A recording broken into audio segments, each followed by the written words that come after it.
Hello and welcome to everyone to this new episode of Gupshup with Gill.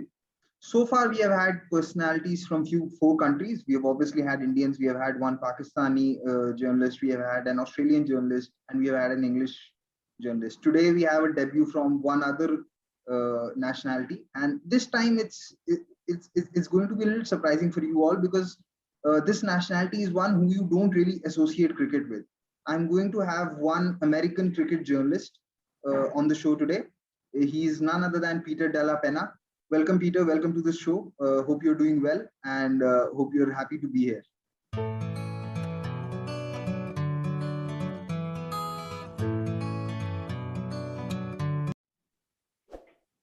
I forgot to get my USA flag out. I got my Hawaii T-shirt on. Represent the 50th state from America, but USA. Make an appearance on your show. I appreciate you having me on here, Kirat. But how many people give this give this reaction to you when you tell them that you're a cricket journalist and you're from the United States of America? You're a cricket journalist who's from America. So how many people is there ever a retort or ever a reaction like, are you sure you're not following baseball or you're following the wrong sport? I'm sure you must have got it somewhere. No, usually it's not, am I in the wrong sport?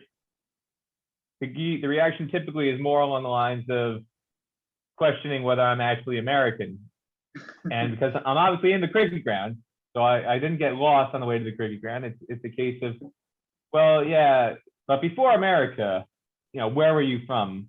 Are you Australian? Are you South African? Are you English? Are you New Zealander? Before America. No, before America, I was born in New York, raised in New Jersey, born and raised in America. No. But before that, where were you from? And I say, well, before that, I was inside my mother's belly. I don't know what else you're looking for me to say. Can you not understand my accent? I am an American. Do you know any Australians or do you know any South Africans who have this kind of accent? I don't know what other South Africans or Australians you met or Americans who you think sound like Australians or the South Africans, but I can assure you I'm American. And so these are the kind of conversations that happen where people were kind of incredulous to the fact that I'm an American covering cricket. And what I get the biggest kick out of in that regard is there's always these conversations that people have inside and outside of America of wanting to spread the game to America, wanting to spread the game to new markets and new horizons. And then somebody like me shows up, what they've been asking me for all this time, an American getting interested in cricket, and there's this denial, this refusal to accept the reality that's standing right in front of them that an American is talking cricket. And no, it's not possible. No, I don't want to hear this. I'm covering my ears. I can't handle this. And there's got to be some other explanation to justify what is happening in front of my eyes and in front of my ears. And so that is the thing that I think I find most comical about the various interactions I've had in cricket grounds and press boxes around the world and with cricketers and all sorts of other people. The people within the cricket community are the most in denial, which I find to be amusing. Yeah, because I think that comes from a place where the cricket community, although it's big in number, it's not very widespread in terms of nationality. So it's something I think a lot of Asians pride themselves upon. So for them, knowing that an American person knows more cricket than them can be sometimes quite of a shock. But yeah, I think you explained it very well when people keep asking you where you were from before when you went to America. So before I ask any further questions to you, I just want to let our viewers know that Peter has been associated with Cricinfo for the last 10 years. He also runs a podcast by the name of Stars and Stripes Cricket Podcast on YouTube, where he covers American cricket. So if you ever want to know more about American cricket, you can read Peter's articles, or if nothing else, you can watch his podcast and listen to it, and you'll definitely get a few good stories from American cricket. Now, Peter, I just want to know, since the time you started covering the game in America, how much has the game grown? Because my very early memory of America playing cricket is from the 2004 Champions Trophy, where they were in the same group as New Zealand and Australia, and they lost both games pretty badly. And since that time, I have not seen America, make it to any ICC World event. So, do you think the state of cricket and the development of cricket is much better than what it was when you started, or do you think there's still a long way to go?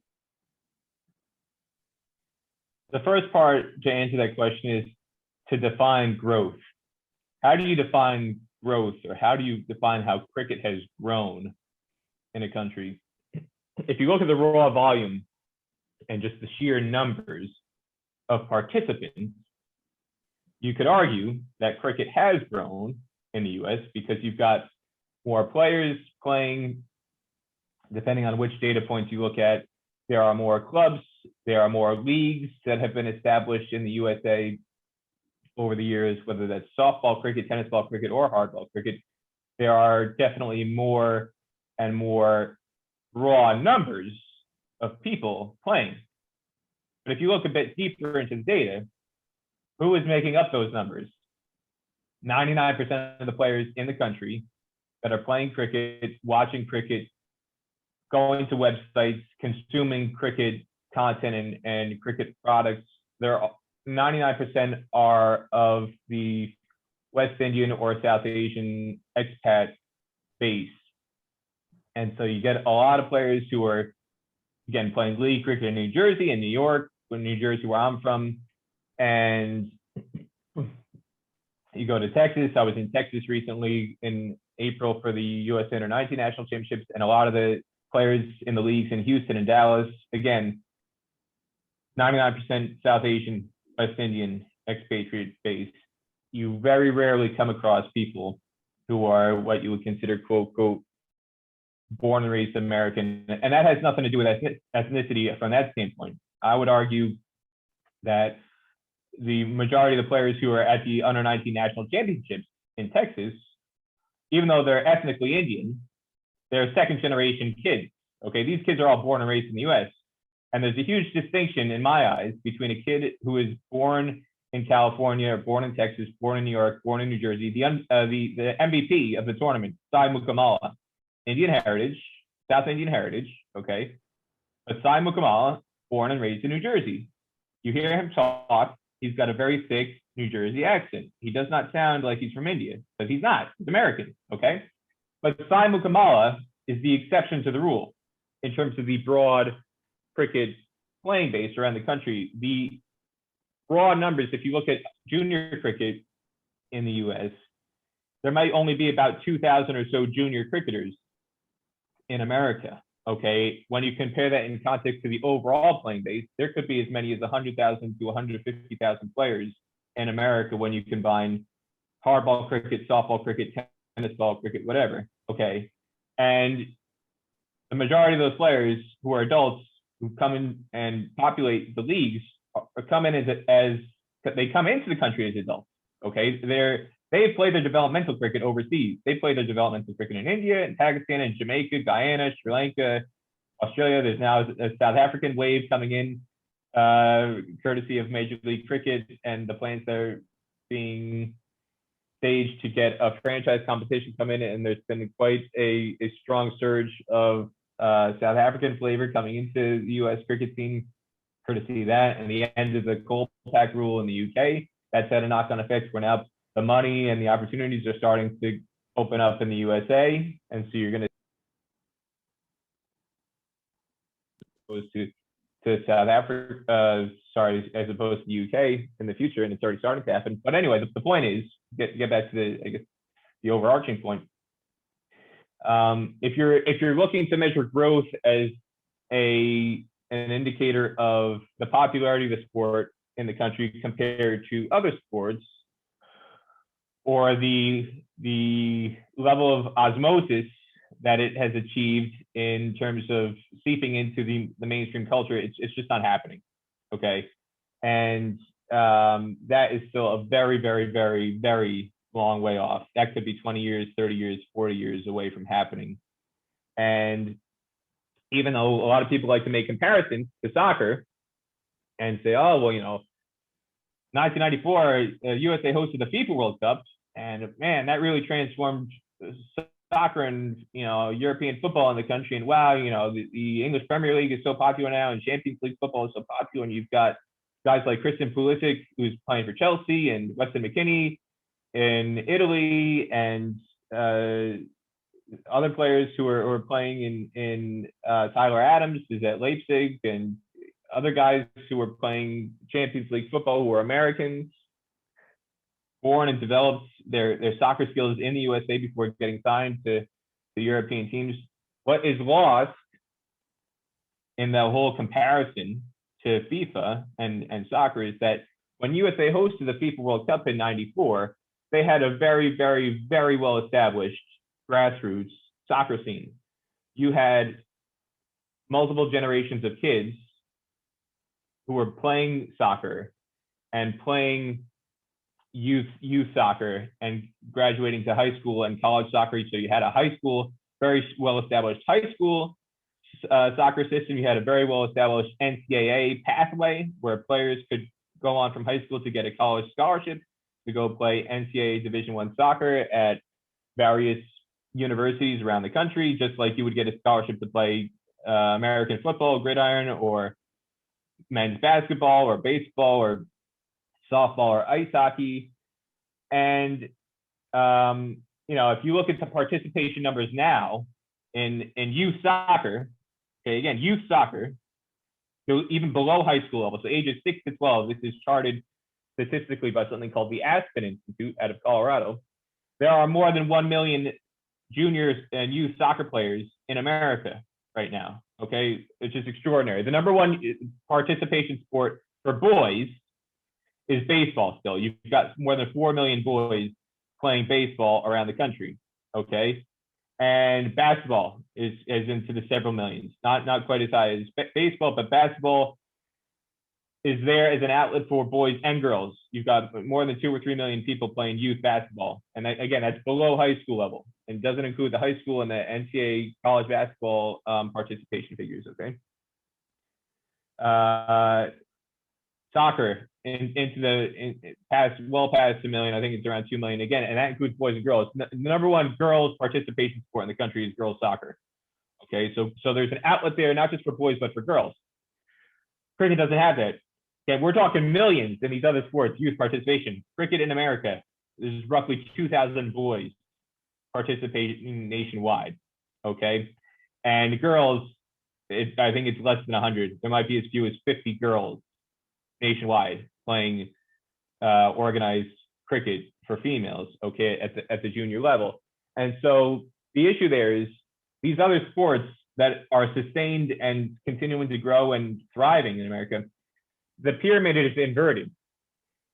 In most sports, and this is not unique to the US, it's like this in other countries too, 99% of your participation base should be youth sports, youth athletes, junior athletes, kids. Okay, adults, old men in their 40s and 50s should not be comprising the majority of your playing base if you want your sport to really be growing, attracting sponsors, attracting investment in infrastructure, and getting roots in the community. That pyramid is upside down in cricket in America. Okay, instead of having 99% of the playing base be youth and promoting youth investment and youth infrastructure investment and community building, it's all adults. Who the hell is going to want to invest in a bunch of 40 and 50-year-old men playing, smoking cigarettes at flying leg and, 50 pounds overweight, chugging beers and donuts? That just doesn't attract sponsors and investment. And until that changes, and until there's a youth movement where it gets involved at a local level, at a community-based level, where families are coming to the cricket grounds, you're not going to see true growth, okay? So the raw numbers in participation may have grown, but that's a very deceptive data point to look at, because when you go a bit deeper and scratch beneath the surface, you'll see there are systemic issues in the US that really don't allow the game to grow in a meaningful way compared to other sports. And going back to your point about the Champions Trophy, again, in that Champions Trophy squad in 2004, you had, I think it was one American-born player in the team in the final squad, and Leon Romero, who was born in New York, but basically grew up in Trinidad. He spent his whole life in Trinidad, played first-class cricket in Trinidad. The only other American-born player who was, you could say, genuinely American developed had played for the USA under-19 team, Amir Al-Saluddin. Okay, he was dropped at the last minute. He was in the squad. He had been in the squad all year. Okay, this was an opportunity to promote your junior development, to showcase a USA under-19 graduate. And what happened? Amir Al-Saluddin, who was 19 or 20 years old at the time, was bumped out of the team in favor of another player. And instead of having a 20-year-old to showcase who you could show as evidence to the world that your junior development was succeeding and that you were trying to grow the game, what happened? They bumped out the youngest player in the squad, who was American developed, American born, and you had 6 players out of the 14-man squad who were over the age of 40, were all expats and played their cricket overseas. So if that's the pathway that you're choosing to go down, you're making it very, very, very, very hard to enable genuine growth and development of the sport. That was back in 2004. 17 years later, not much has changed. You make quite a few points and actually lay it quite bare in terms of, while the numbers may be growing, it's very important to know where those numbers are coming from and what impact they might have. So very layered answer to what constitutes growth of any sport in any country. And I think this is something which all countries should look at as to how much are they promoting the sport at a younger level rather than promoting it as a hobby amongst 40 years old. So a brilliant answer of that. I just recently read your article on Cricinfo about the Intercontinental Cup. Now, I'll be very honest with you and I'll let you know that a lot of fans, I can't say the percentage, but I know that a lot of fans who are from the major countries that play cricket, they really don't know much about the Intercontinental Cup. And the fact that it last happened in 2017 and now the future of it is quite uncertain. So one, I want to, sort of explain it for the viewers as to what that Intercontinental Cup is and how do you see it as a future and how do you see it as a stepping stone for a lot of associate nations? Well, for the history of the Intercontinental Cup, for people who are not aware, it started in 2004. It was actually the brainchild of Bob Woolmer, the late Bob Woolmer, when he was at the time the head development officer for the ICC. And it was designed as a competition that would give associate countries an opportunity to play first-class cricket, to develop their skills, especially in countries where there was no first-class cricket domestically. So if you look at, say, for example, USA participated in the very first one. People may not be aware, may not remember, but USA, Canada, Bermuda, it was done on a regional basis the first year or two. And so you would have teams divided by region, and then the regional champion would play in a semifinal and then into a final. So you would have Nepal played in the Intercontinental Cup out of Asia in the first year. I believe Malaysia may have played in it as well. And you had the teams from Africa, Namibia, Uganda, Kenya. You had Ireland, Scotland, Netherlands in Europe. And these are all countries that basically don't have any first-class infrastructure. They don't have first-class competition. So instead of just having them rely on 50-over cricket as the longest format for the development, Bob Woolmer and others at the ICC at the time designed this pathway. And it allowed more opportunities to grow, and it also enabled players to play in a different type of pressure environment. So in associate cricket, most of the matches that are played in ICC events have so much at stake. When you talk about the World Cricket League or World Cup qualifiers, the consequences are monumental. They can be so drastic and so devastating at times, and so uplifting at times as well. If you qualify for a World Cup, that's a huge moment in your country's history as an associate nation. If you fall short of qualifying for World Cup, where you lose ODI status, that can have extremely devastating consequences in terms of funding and opportunities to play fixtures. And so in limited overs cricket in the associate world, these matches, I don't think there's anywhere else in cricket that has this kind of pressure. You can argue about the quality and say, yes, all right, nobody's going to say the quality of cricket you see at the associate level is comparable to what you get at a Virat Kohli or Joe Root or Bob Razum or Kane Williamson. Okay, I'm never going to argue that. I'm not stupid. But if Kane Williamson gets out for a duck in an ODI against India, nothing's going to happen to Kane Williamson in the grand scheme of things. Nothing's going to happen in New Zealand cricket in the grand scheme of things. Kane Williamson's still going to be on a central contract the next day. Okay. New Zealand cricket's not going to go poor overnight. Okay. If New Zealand bombs out of the World Cup, instead of going to the World Cup final in 2019, if they bomb out of the World Cup, Kane Williamson scores 10 runs in 7 matches. Okay. Kane Williamson still has a contract. Kane Williamson will be all right. Okay. That's not the case in associate cricket. If a team bombs out of a World Cup or if a team bombs out of World Cup qualifying, there's a very real possibility that that captain or that player may not have a contract the next day. His contract may be torn up, okay? Because it's not just about the player.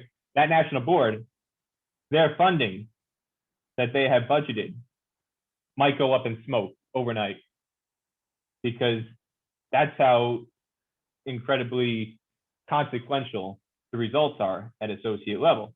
Okay, so the pressure associated with that completely incomparable to what a test nation player experiences. In terms of skills development, though, okay, what the Intercontinental Cup offered was, yes, there's more pressure. It tests the skills more in terms of a 3-day match or a 4-day match, and the exposure that you get on the field and the amount of testing spells and the duration and the ability to survive different conditions and to survive a sustained spell of spin bowling or swing bowling, whatever. But and that's one kind of pressure. But on the flip side, you don't have the pressure. If you fail in the Intercontinental Cup, your funding's not going to go up in smoke overnight. You're not going to lose your contract overnight because you're not at risk of failing to qualify for a World Cup if you fall flat in one innings or in one match in the Intercontinental Cup. So it gave an outlet for these countries to develop and to get match practice, for lack of a better term. I mean, these were legitimate matches, these were sanctioned matches, but just the opportunities to get experience out in the middle. These countries and players didn't have that in multi-day cricket. So it offered players just time to get experience, time to learn about their games, and just time to grow from a technical standpoint. And you saw the greatest evidence of that from Afghanistan. I would say slightly lesser extent Ireland, but if you think of Afghanistan's rise to test status, it was quicker than Ireland. Ireland came onto the scene in 2007. Even though Ireland and Afghanistan were admitted at the same time as test nations, as full member nations, Ireland made their big splash in 2007. They qualified for the 2007 World Cup in 2005, had 2 years to prepare. They go to the World Cup, they beat Pakistan. That's their big moment to kind of use as a launching pad. Afghanistan was still nowhere in 2007, right? They only show up on the international scene really in 2008 at World Cricket League Division 5 in Jersey. And they used the World Cricket League pathway to go up the ladder from Division 5 to Division 1 to get ODI status initially, and then qualify for a T20 World Cup first in 2010. They go to the qualifier in the UAE. They beat USA. They beat Ireland in the final. They beat Scotland as well. And they go to the World Cup in the West Indies, and then they qualify again in 2012 and 2014. And they finally reached their first 50 over World Cup in 2015. And even then, they weren't what they did was so fast. But part of that, again, all these achievements were done unlimited overs cricket, but what was lost in that is the growth that they were enabled to do courtesy of the Intercontinental Cup. While all these things were happening in T20 cricket and 50 over cricket, their improvement was evidenced by the opportunities they got in the Intercontinental Cup. I mean, Mohammad Shahzad, everybody knows Mohammad Shahzad in Afghanistan cricket is this hard-hitting, dashing wicketkeeper who plays these fiery knocks in T20 cricket and in 50 over cricket. People may overlook the fact that in 2010, Mohammad Shahzad scored a double hundred in the 4th inning to chase down a target of, I think it was 495 against Canada in a 4-day Intercontinental Cup match. That's extraordinary. For a country that has only just started playing 4-day cricket in 2009, skills and 1-day cricket, those are the kind of stories, the hidden stories that people may be not aware of, that demonstrated Afghanistan's growth and their capability to not just be a one-trick pony in limited overs cricket. They showed the capability of doing that over a sustained period of 6, 7, 8 years in 4-day cricket. And the Intercontinental Cup allowed that for Afghanistan and Iran. And the shame of it is the elimination of that competition has now closed the door on countries like the USA, Oman, Nepal, Namibia, Scotland from getting that same opportunity. And that's why I think, in going back to the article I wrote, teams at associate level are crying out for the same opportunities that Afghanistan and Ireland got.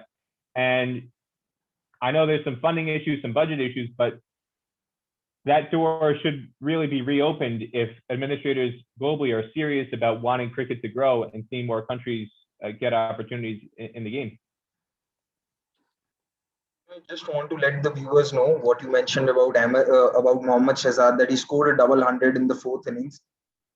Kyle Myers, when he scored that double hundred on debut versus Bangladesh in Chattogram in February this year, was only the 6th double hundred in Test matches over more than 100 years. So, scoring a double hundred in 4th innings, regardless of what level of cricket it is a very difficult and sometimes even I'd say an unimaginable job, because in more than 2,400 Test matches, rather, you've only had 6 double hundreds in the 4th innings. So that's a massive achievement, and I was shocked to just hear that what you said, that he scored a double hundred. I don't think anyone can imagine him scoring a Test century, let alone I'd say a first class century, let alone scoring a double hundred in the 4th innings, because he doesn't come across as that character. You wouldn't associate that temperament with him.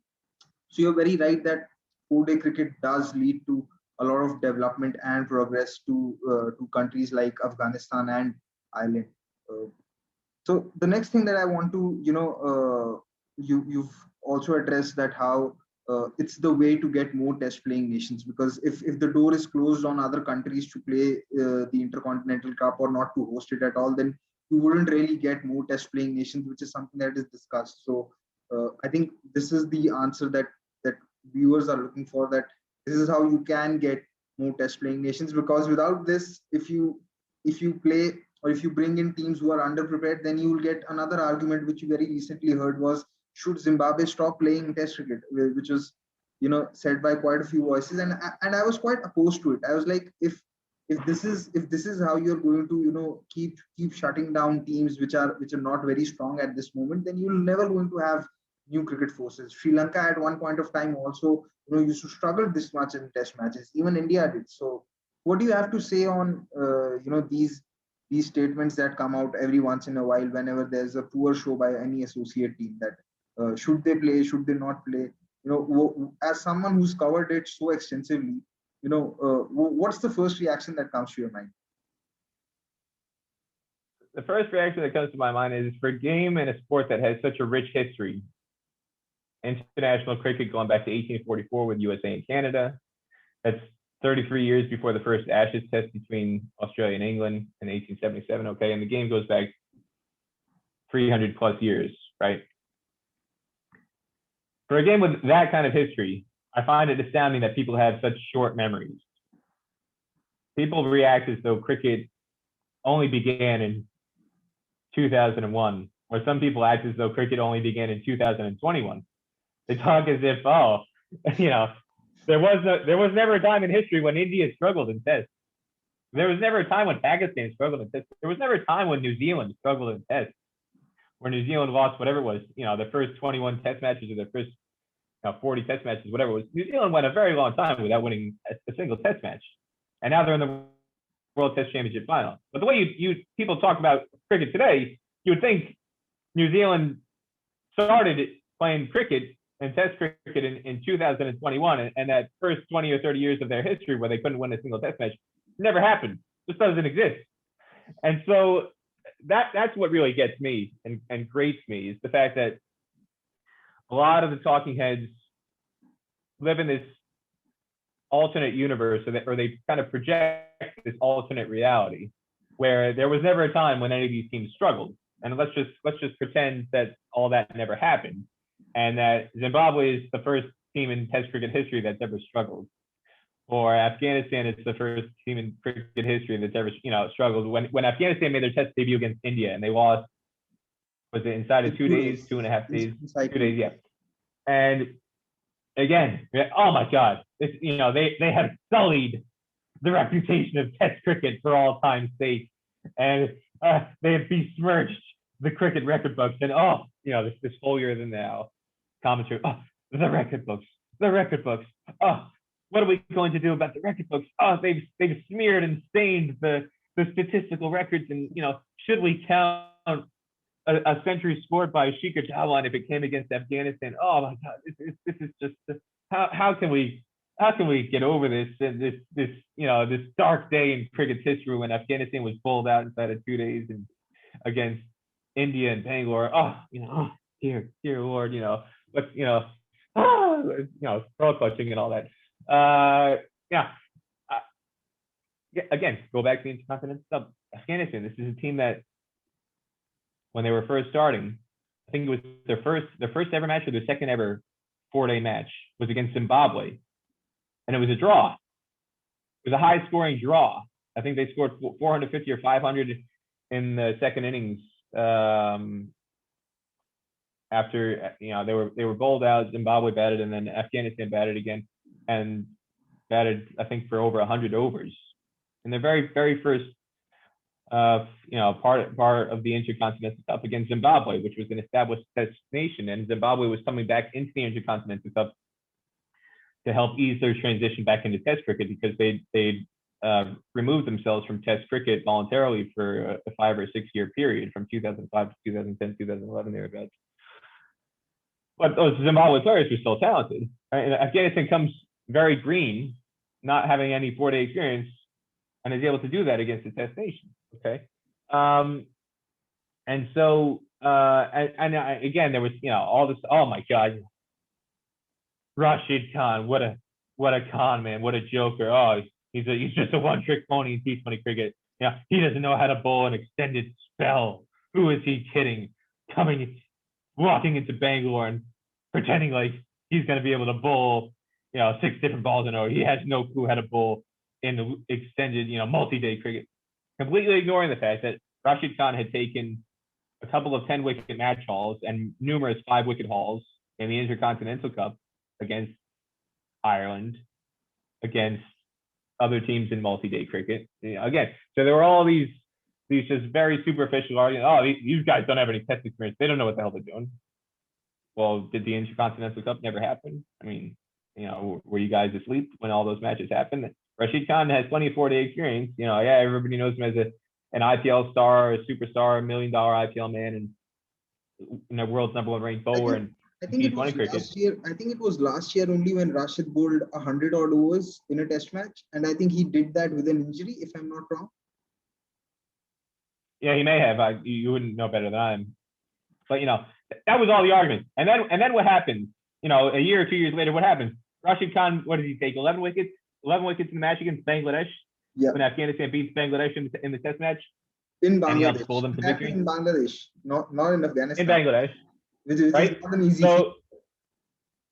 Yeah. So there were these knee-jerk reactions. Oh my God. The record books. 2 days, 2-day match. Oh, this head shaking and head scratching and all this. Oh, the history of the game. Oh, they've shamed the history of the game. We're gonna have to, how are we gonna be allowed to remember this match without an asterisk? We're gonna need to put an asterisk next to this match in the record because it was just a shameful day or 2 days in cricket history when Afghanistan was pulled out inside of 2 days. And so that's what bothers me. It's this lack of recognition and appreciation for the history where everybody struggles to varying degrees. And there's a lack of patience. The game has accelerated so much in terms of its commercial value, and it's competing with other formats. Test cricket isn't just competing with other sports. Test cricket is competing with ODI cricket. Test cricket is competing with T20 cricket for airspace. Test cricket is competing with franchise cricket for airspace. So, and in a sense, you have to kind of treat them as three different sports. Test cricket is a different sport from ODI cricket is a different sport from T20 cricket. Okay, you can't just, I think sometimes there's a lack of recognition of the fact that you can't just use cricket as a sport, as a catch-all and say, well, everything is cricket or everything applies, as one thing to cricket. You need to compartmentalize and analyze and look at how you treat test cricket differently from how you treat T20 cricket and one-day cricket, and how they compete with each other and how they compete with different sports. And so just in general,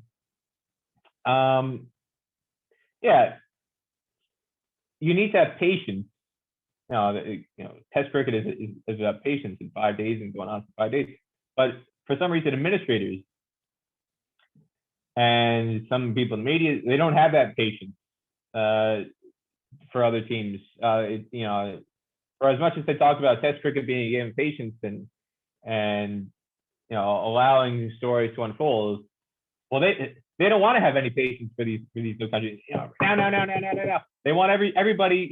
All 12 test nations should be competing equally. Is essentially what they're arguing. There should be no varying degrees of competition, no varying degrees of depth and playing strength. If everybody isn't equally competitive and if everybody can't beat everybody, well, it's not even worth playing. Why bother? Scrappy, which is just ridiculous. And if that attitude permeates, you're never going to have cricket grow. There needs to be more patience overall for there to be an acceptance and a willingness for not just the likes of Afghanistan and Ireland and Zimbabwe to have opportunities to grow and get their feet wet in test cricket, but also to reopen that door, like I said, to the Intercontinental Cup, so that one day a Nepal, Papua New Guinea, the USA, Canada, Uganda, Namibia, these countries should have their opportunity as well. There shouldn't be anything restricting them other than who's willing to schedule them in a match. Almost like what you're saying is that the people who say that they love test cricket for the patience and everything that is involved in it, they are themselves not patient when a new team is on the blocks. And you make a very good point in the sense that if people start losing patience, today it is Zimbabwe, tomorrow it could be South Africa or Sri Lanka who are also struggling. Then what would you eventually have? You'll only have the top three playing test cricket if you're not being patient. So that it's definitely something which is food for thought for a lot of cricket fans and viewers, that you need to give that time. And I think it's not just with respect to test cricket, it's also with respect to recognizing or allowing that space for any new talent who's on the blocks to be given some time before you start passing off judgments. Since you cover you spend a lot of time also with these associate nations and teams covering their issues, I want to know what was the reaction amongst those cricket boards and amongst those players when they got to know that the World Cup has been restricted from 14 to 10 teams, and how difficult it is going to be for them. What were the reactions, and I'm sure there must be a lot of disappointment. What were the thoughts that were in their minds and circulating all around amongst the associate teams? Well, this links back to the test cricket question too. So if you're going to limit teams and tell them they can't play test cricket, okay, by default, they're going to make one-day cricket their pinnacle. So you've closed off the pathway to test cricket because you shut the Intercontinental Cup, right? Now, what's the peak long format they have available to them? 50 over cricket, right? And now you're telling them, well, not only are we going to shut the door to test cricket, but we're going to reduce the opportunities for 50 over cricket in the World Cup from 14 to 10 teams. So unless you do something miraculous and beat a full member nation in qualifying, well, we're going to shut that off to you too. Again, big picture. If you're trying to grow the sport, why are you limiting opportunities? How can, administrators, global administrators, they're talking out of both sides of their mouth when it comes to this issue. Oh, we want to grow the game. We want to grow the game out of the side of the mouth. oh, we're going to limit the World Cup to 10 teams because we want to maximize commercial rights out of that side of their mouth. You can't be talking out of both sides of your mouth if you're an administrator and claim that you want to grow the game and then restrict it in the most severe way possible by denying teams the opportunity to go to a World Cup, which is in effect the biggest platform for them to showcase themselves, to get sponsorships, to recruit new players to the sport, to encourage current players to stick with the sport rather than retiring and pursue a different career that will pay them a bit more money. These are just real life decisions that people have to make in terms of just their family situations and logistics and weighing up opportunity costs from an economic standpoint. And I know there's USA players who have said to me in the past, when people talk to me about, oh, you know, the pride of playing for your country, and nothing can match the pride of representing your nation. And, you know, doesn't it mean the world to you to represent USA? Why are you bypassing an opportunity to represent USA? How could you say no to going on a tour if you get a phone call and the selector tells you you're going to go play for USA in a World Cup qualifying event? And a couple of these players have said to me, that's great. Pride and honor of playing for USA and $1.50 will get me a gallon of milk to feed my kids at breakfast. Pride and honor for playing for USA plus $2 will get me a loaf of bread and some peanut butter so I can make my kids a sandwich for breakfast or to take to go to school. Pride and honor doesn't pay much. Pride and honor doesn't pay anything in some of these countries. So, you know, there are so many factors involved in wanting to spread the game. But if the money isn't there, and more so the opportunity is not there, you're restricting the opportunities, which means contracts are not possible. If you're restricting an opportunity to go to World Cup, that might mean, yeah, central contracts are not possible in a country like the USA. That means the guy, you know, the pride and honor argument, okay, if there's no money, pride and honor only gets you so far, okay? He might have to give up the sport to go get a job doing something else, go work in a bank, go work as an engineer, go work as a teacher, go drive an Uber car. There's a lot of USA players who are doing that right now before the pandemic and during the pandemic to make a buck, because they're not making any money playing cricket right now because there is no cricket to be played. So there's quite a number of USA players who are driving Ubers. There was the story of Paul van Meekeren in the Netherlands as an Uber Eats driver to help make ends meet during the pandemic. That got a lot of press. That's not unique. I know there's players in Canada who during the pandemic and before the pandemic, they've been working as Amazon delivery drivers to make ends meet. If they want to sustain their cricket, they can't be playing in jobs, or they can't have jobs that are full-time 9-to-5 jobs that would allow them to train for cricket in the way that they want to. So what do? They have to find a job that offers some sort of flexibility.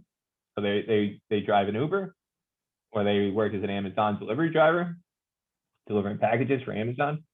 These are some of the challenges that players face. And part of these challenges are born out of the fact that the higher up administrators on the World Cricket team are restricting the opportunities to them. So if they don't have that World Cup opportunity, they don't have an opportunity for their board to get a central contract, to get the funding, to get the exposure, to get the sponsorships.